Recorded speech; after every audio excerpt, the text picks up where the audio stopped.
Right, everyone, we're back again, number 2. So number 2 on the F5 podcast. Don't know what we're going to talk about. What are you going to talk about? How about the fact that this should be episode 3, but someone's deleted episode 2? Okay, on Sunday night after class, after I'd cooked the dinner and they'd done the dishes, right, we came in Sunday night and we recorded a fantabulous episode, right? It was about 50 minutes long. It was just under an hour. So today, I'm sat on the phone trying to edit it and upload it onto the big PC, right? And I deleted it.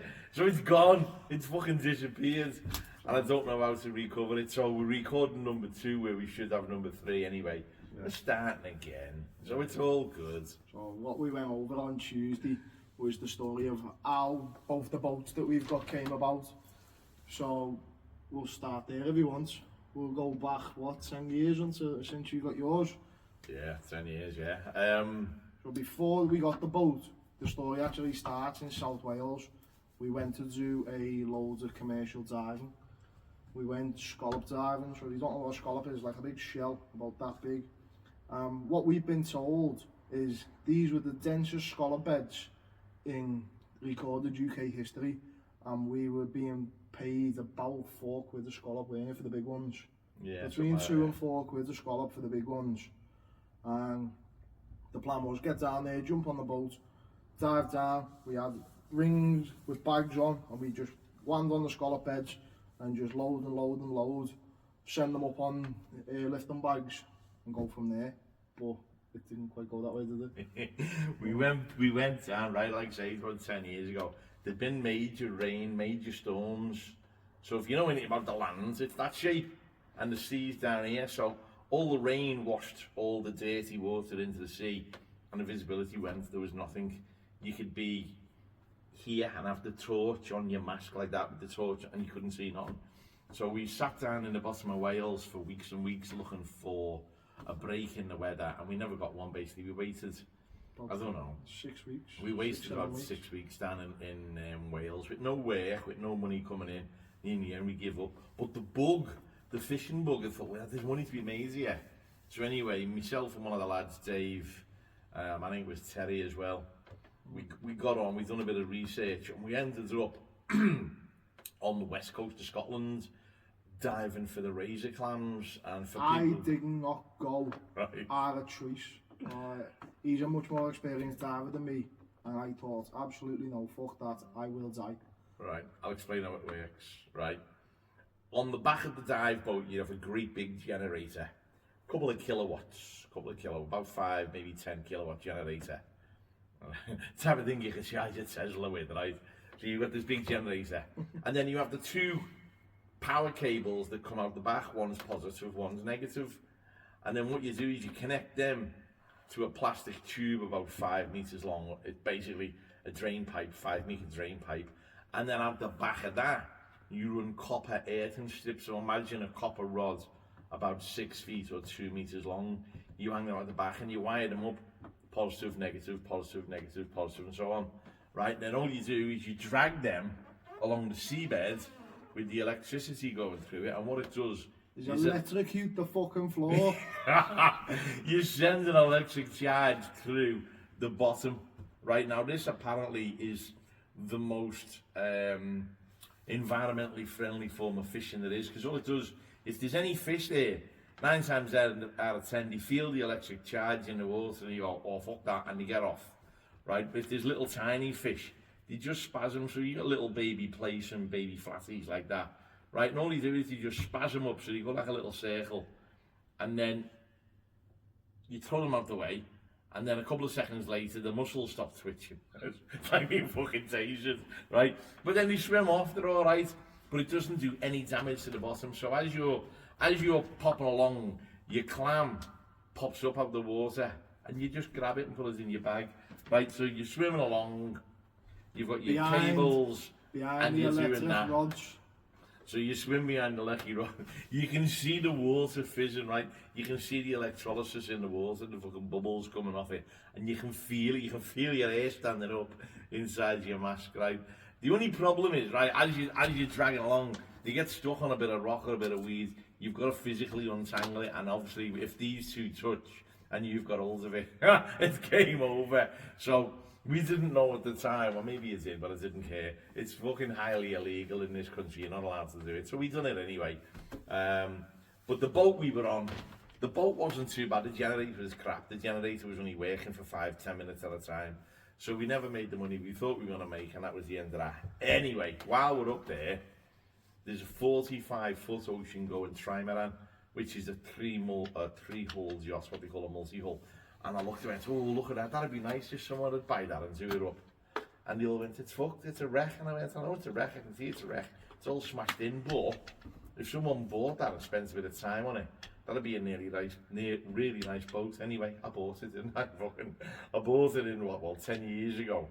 I thought it would take me 6 months to repair it, and I've had it 10 years and it's still not finished. We're at the decorating stage now, but to give you an idea, a normal boat has got one hull. So you have the boat, the mast, the sails, and off it goes. A multi-hull, a catamaran, has got 2 hulls. So you have a hull here, a hull there, a big gap in the middle, and then you have your living accommodation and a sail up there. A trimaran's got 3. So you've got your main hull in the middle, and then you have like 2 armpits that come out like that with 2 more fins, and then you have 2 more hulls. So these 2 have got storage in, and the big one in the middle, that's where you can sit and leave and sleep and have a shower and go to bog, whatever else. So that was that. All 3 hulls were fucked. They'd been smashed in. It had been sat basically on the top of the concrete for 10 years. Every time the tide came in and out, it went like that. But every time there was a wave and it moved, it went like that. So the top of the slipway acted like a big cheese grater and ground all the bottom off. And as it been rubbing against the wall, it smashed all the sides in as well. So it was fucked. It was proper fucked, which is why I got it cheap. And obviously we bought it. So we hired a crane, we lifted it out, we stacked it up on pallet boards, and then I went at it with an axe, an hatchet, and an angle grinder, and I chopped out all of the damage that was underneath it. And the main hull where your keel goes, the keel is like, you see on a boat you've got a big fin on the bottom, that's the keel. That bit was obviously missing, smashed to bits. I had a hole there that was 10 feet long and 3 feet wide. Could have fitted about 6 pair blackies in that hole. Right. If you go on my YouTube channel, you can see a video of it, and I'm standing there going, right, bit of a hole there. And then at the back of the boat where the rudder goes, for the people who don't know, the rudder is on a shaft like that. This is the bit that turns to allow you to steer. So if you're doing that and you'll come this way and you're going to go that way. So anyway, the rudder is the bit that makes you steer. The hole where that lived was about 5 foot square. So I had a little bit of work to do. So that was the start of it. We got, what did we get? We got a big sheet of 8x4 galvanized steel, screwed that to the bottom of the boat, shaped it into like a hull shape, and then we done a bit of recycling, right? Road signs. Where we didn't have enough steel to build the hull, I recycled a couple of road signs that I just found lying by the sides of the road, basically, in a skip. And then we took all them up, we screwed all them together, and we made the shape of a hull, and then we just fiberglassed it all from the inside. And then once I had the basic shape, then I just started strengthening it all up, and then we put loads of filler on it and got the proper shape. So now, For anyone who doesn't know what's fiberglass. Fiberglass is what boats are made out of. Fiberglass is strings. Fiberglass is like your hair, right? But it's made of glass fibers, and they're all matted together. So if you can wallpaper, you can do fiberglass, and you put a load of resin down, you put this liquid glue down, and you put your fiberglass on, then you roll it flat, then you put another sheet on, then you put more resin on, and you keep building it up. And the more you build it, the stronger it gets, and obviously the heavier it gets. Paper mache as a kid, but yeah, it's like paper mache when you're a kid, but a lot stronger. And the chemicals are a lot more nasty. So you have to wear gloves and respirators and eye protection, or you'll, like I've done, you'll fiberglass your watch to your wrist or your goggles to your face. But that, again, that's all on the video somewhere. So anyway, we got it done, we got it built. I completely rewired it from front to back, side to side, top to bottom. We renewed all the ropes, all the wires, all the control cables, all what they call the rigging, all the steel wires that hold the mast up, they all got renewed, serviced all the engine, bought new electronics for it, like a new radar, new GPS, new fish finder, new VHF radio, new kitchen equipment, new stove and fridge and stuff like that. But because it's all been spread out over the last 10 years, you're only buying stuff in dribs and drabs, so you don't notice that you spent the money. But the upshot now is we now own a 45-foot ocean-going yacht that's moored on the west coast of Scotland, so that we can drive up whenever we're free, get on the boat, go out, have a day's sailing or a night where you can drop the anchor and kip on the boat, and then fish all day the next day, come back in on the tide, tie back up next to the wall, make sure everything's secure, come home again. So that's the big canoe. That's it. See, most of the time when you were going up with the start, I was working the doors, so he'd be going up Thursday to Sunday, but they were the 4 nights I was in work, so at the start up until I left the doors, 18 months ago, I've maybe been up there 4 times. Possibly, yeah. Yeah, 4 or 5 times at most, and now every other week we're up there, especially now I've got mine as well. So he's got the little canoe. Yeah, so mine is a 25-foot. What is it, a Colvick? I'm not sure. A Collies, a Colvick, a Collies, something like that. It's 1973. 51 years old, something like that it is. We got it, well, I was going to say cheap, but it wasn't even cheap, was it? It was free. It was free. Yeah. I was working up there on mine, this was January, February, Easter. Yeah. And the harbour master come up to me, we were talking to him, a fella called Alex. Nice half hour. He sounds Alex, yeah. He said, Gav, do you want another boat, in his best Scottish accent? I went, no mate, I've got one. He went, no, seriously, do you want another yacht? I went, no, why the fuck would I want another? I've got that one, I haven't even finished that. And he went, we need someone to take that one on. This 25-footer was on the end of the pier. The fella who owned it took it out the water 2 years before I got there, so it hasn't been in the water for 10 years. He was intending on doing a refit. I'll do it anyway. His wife got sick. He realised he was 80 odd years of age. He was never ever going to get it done. So he tried to sell it. No one wanted to buy it. So he tried to give it away. No one wanted to take it. So anyway, I said to him, do you want a boat? Do you want a little canoe? And so yeah, we got it. Yeah. So he rings me up one day. He was up the boat. I was down here working. He goes, do you want a boat? What do you mean? Do you want a boat? Do you want a boat? I was like, yeah, if there's one going, like, I'm skint. And he went, it's alright, we'll sort it. So it doesn't hear nothing for a few days. And then he rings me up. Say he was away on the Sunday, when we first got the call. On the Tuesday or the Wednesday, he phoned me, oh, that boat I was talking about. He went, yeah, I went to George. He went, the paperwork's on its way. I was like, just like that? He went, yeah, just like that. So the fella Peter, who owns it, he lived in Hull. So he said, I've got all the gear that I've bought to do it up. It's all here, it's in a storage unit. Come and pick it up. I want 3 ton for the engine, but that's it, because the engine's in Boston, because I can sell that now. So 3 ton for the engine, and you can have all the bits. Come and pick it up. And then that's it, it's yours. I was like, okay, happy days. So we got a couple of the lads together, loaded the van. All the tools and everything we need. We've got a camper van as well, haven't we, that we converted. I'll show you all the pictures and videos of all the built a van during lockdown. Yeah. So loaded it up. There was all the tools, a couple of the lads, jumps in the van, pulls out of ours, picks the lads up straight onto the, to even get to the 62. We broke down before we got to IKEA anyway. He did about 9 miles in the van and the clutch went. The plan was to go from Liverpool to Hull up to the west coast of Scotland where the boat is. It would have been about 9 hours driving altogether, and we made it 9 miles. And the clutch went. And we were sat there waiting for recovery for about 3 hours on the slip road to Burton Woods. We didn't even, where we broke down, didn't even make it onto a proper hard shoulder. We were halfway between the motorway and the slip road. So we phoned for recovery. The recovery turned up. And I told him, by the way, there was 3 of us. I said, there's the driver and 2 passengers. And he went, right, okay, the fella on the phone. And then this recovery wagon turns up about 3 hours later. He says, you're in a bad spot here, aren't you? He went, yeah. He went, they didn't tell me you had passengers. Well, I told them. He went, I can't legally take you. He went, what do you mean you can't take us? He went, there's 3 years, I've only got space for 1 passenger. I went, so what are we going to do? He went, what you have to do is climb in the van.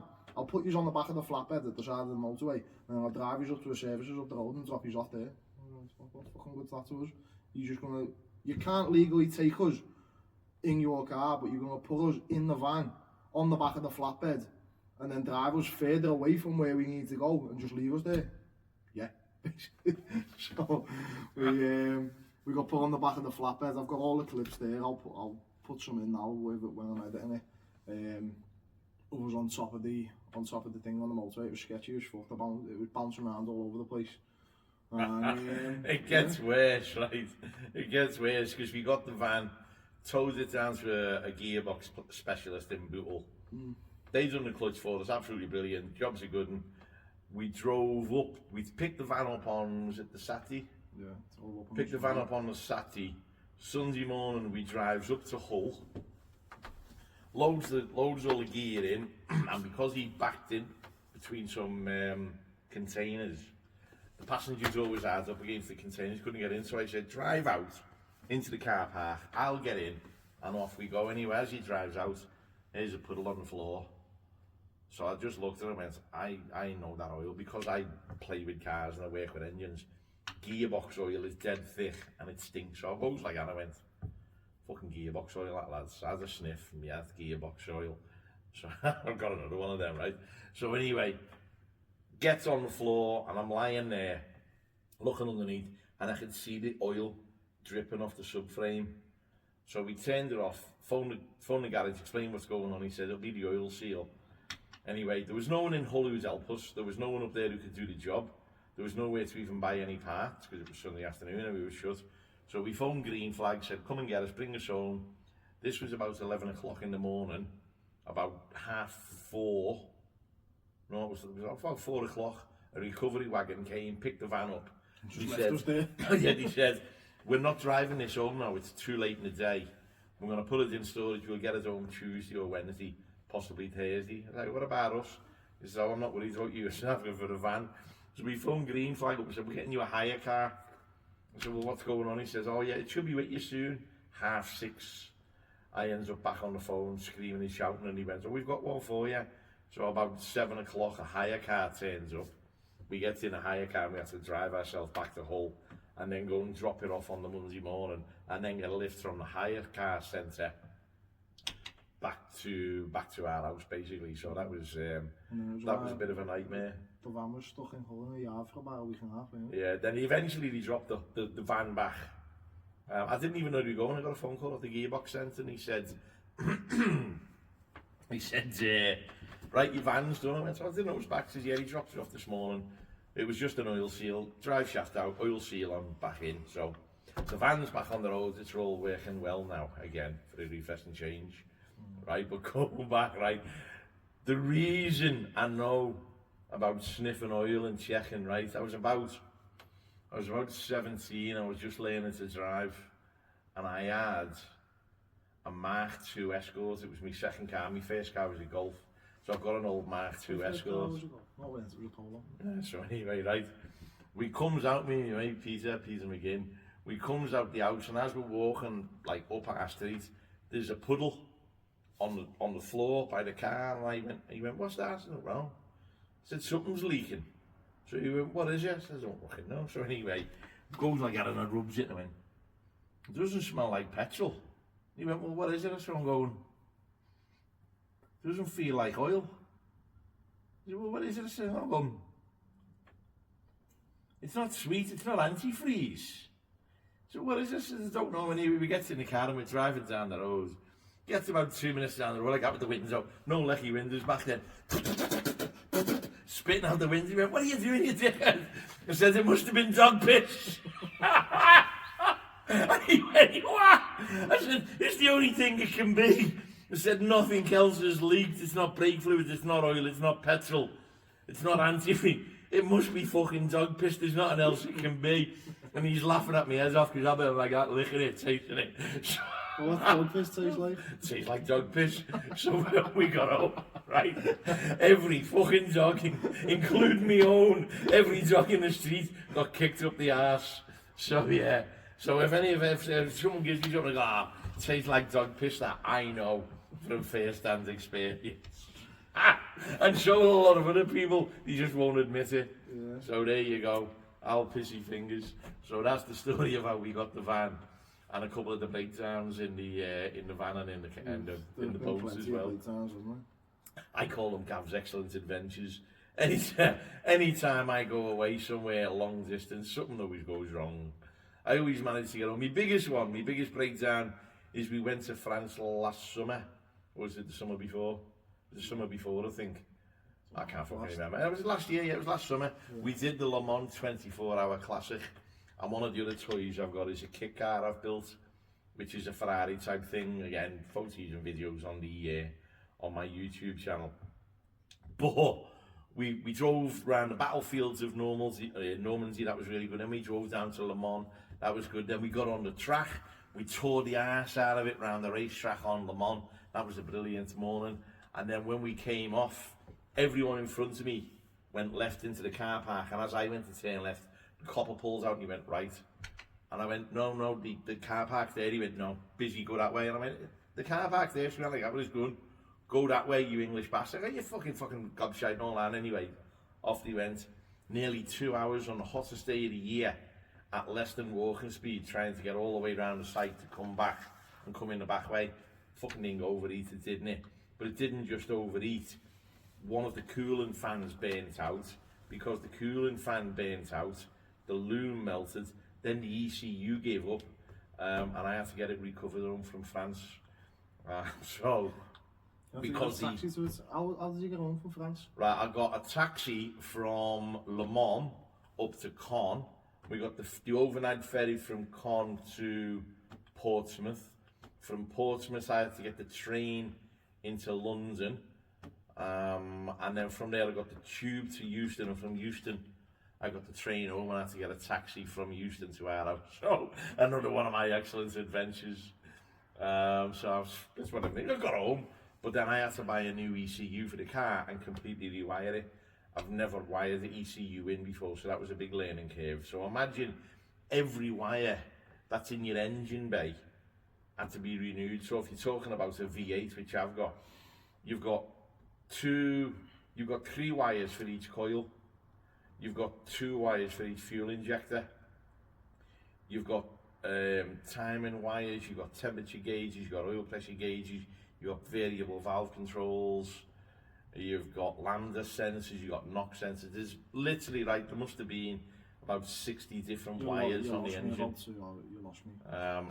Anyway, it was a nightmare, but once you can read a wiring diagram, it's a piece of piss. One wire at a time, red to red, brown to brown, blue to bits, lose your eyebrows. It's all good. So that was another adventure. As well, haven't we? Yeah. To bits. We've done that a couple of times. Yeah, my one was the last one.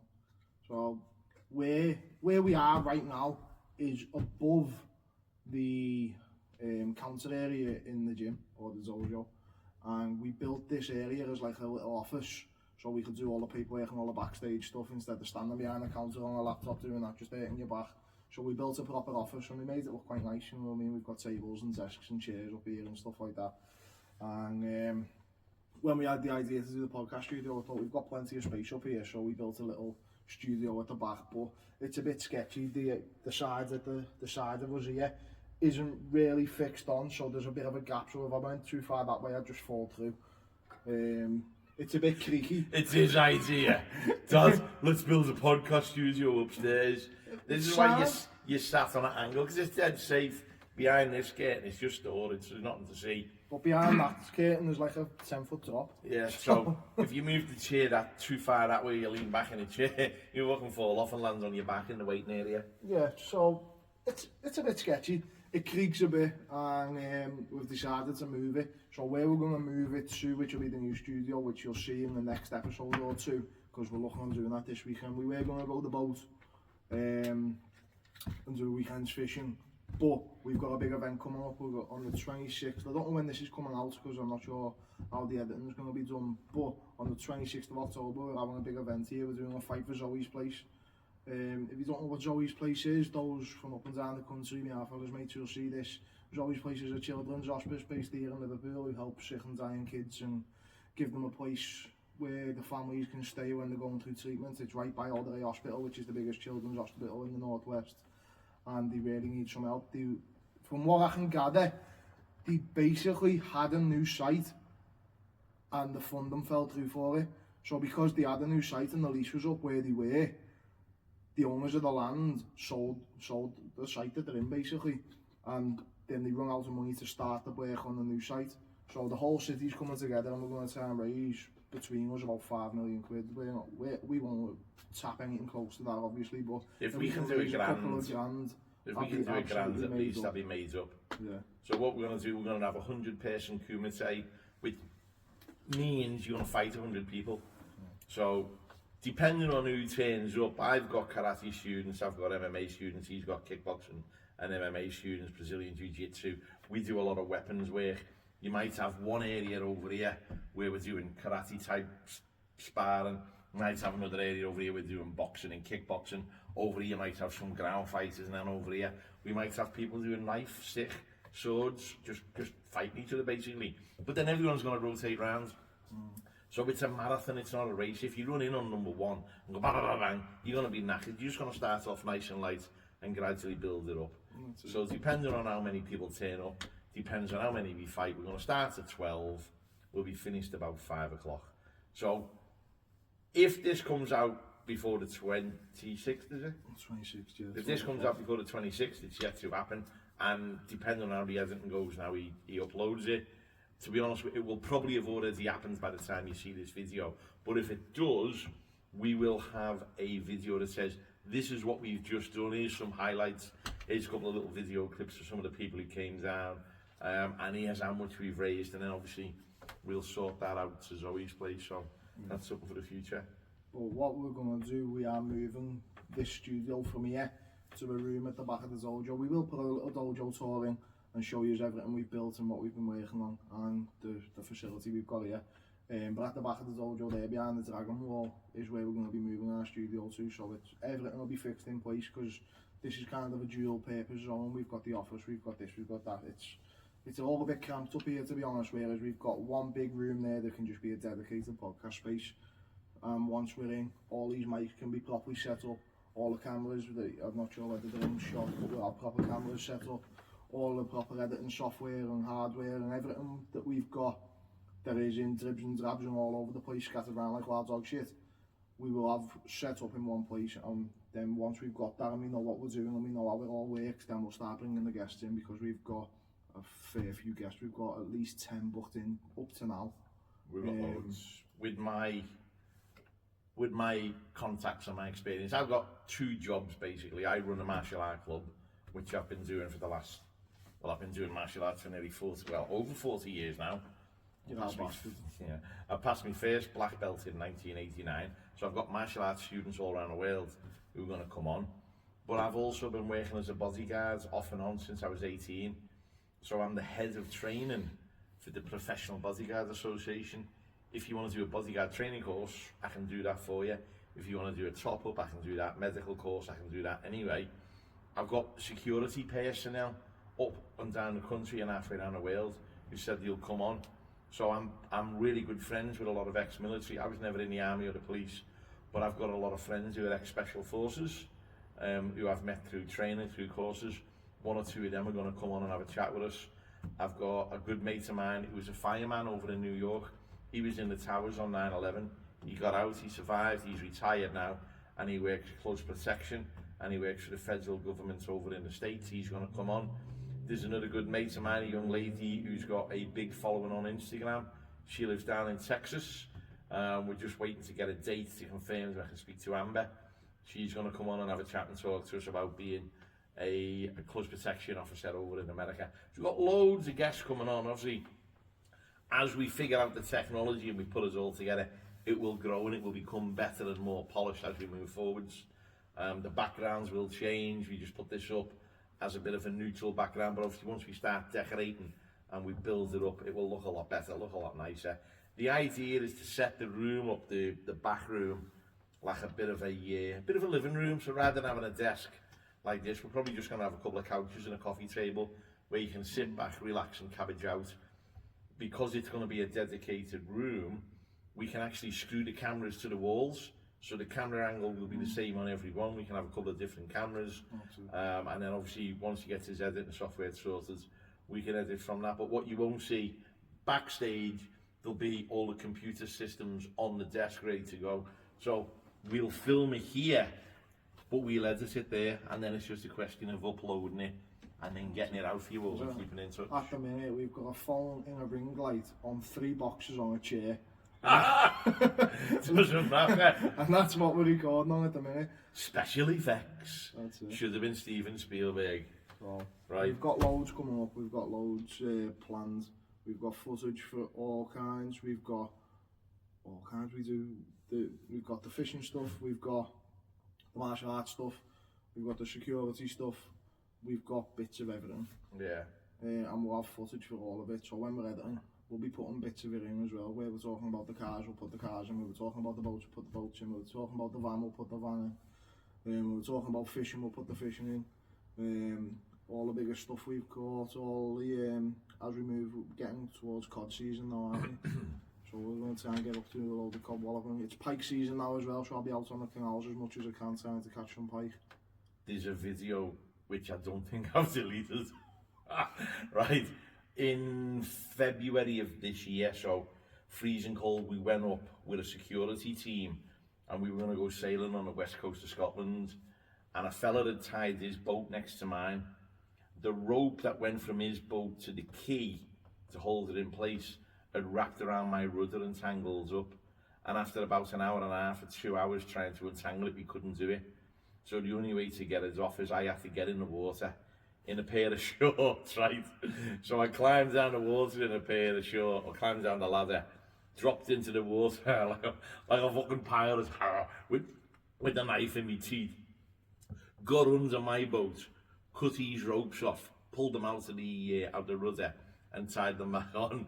So when I came out the water, I was like a pale blue colour, but we've got videos of that as well. I taught the locals some new words as I got in the water, so that was just a little bit cold. Imagine it, February, west coast of Scotland, no wetsuit, none of that, pair of shorts and a t-shirt, you'll be alright. Get in there and get on with it. So there's loads of them. The idea behind this is so we can just have a chat, hopefully make some people smile. If we make you smile, everyone's a winner. If you don't smile, then tough shit, we don't really care. But we're just going to have a laugh, just have a chat. Some of them will be serious, depending on the guests. Others will be a little bit more piss-taking.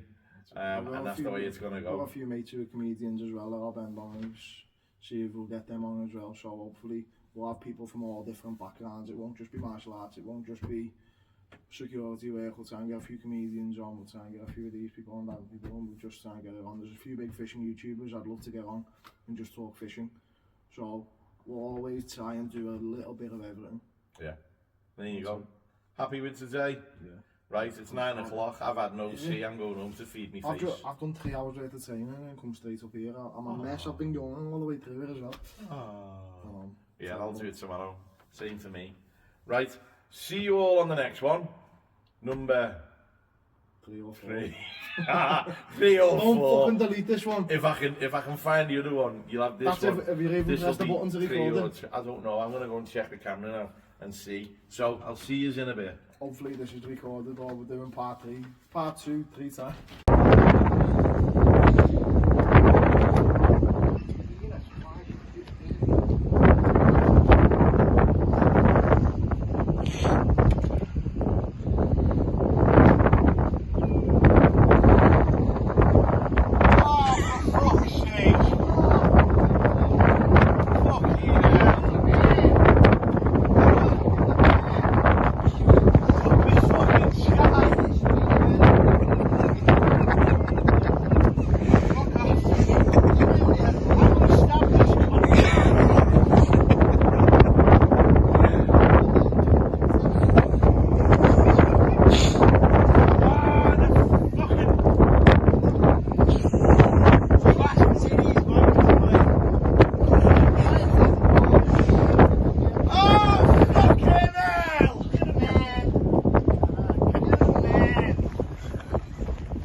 up there now.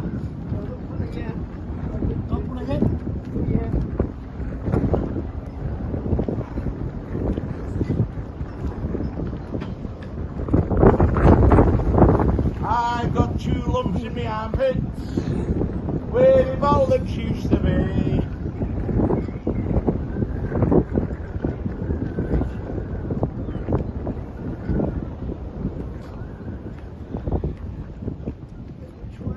Both of them, right. That one's not untied. Let me come around here. Right, hang on. Yeah, you're clear now, yeah. That one obviously is safe where it is. So now when we pull them up.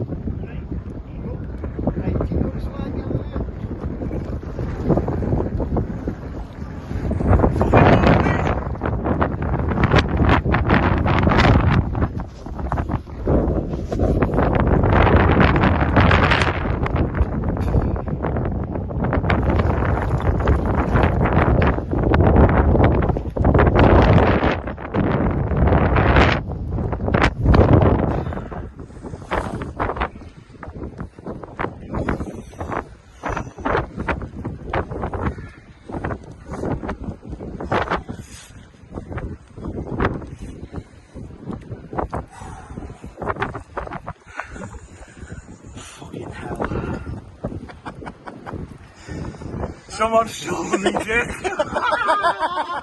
We got right. I'm one of them transgender. I'm one of them transgender women fucking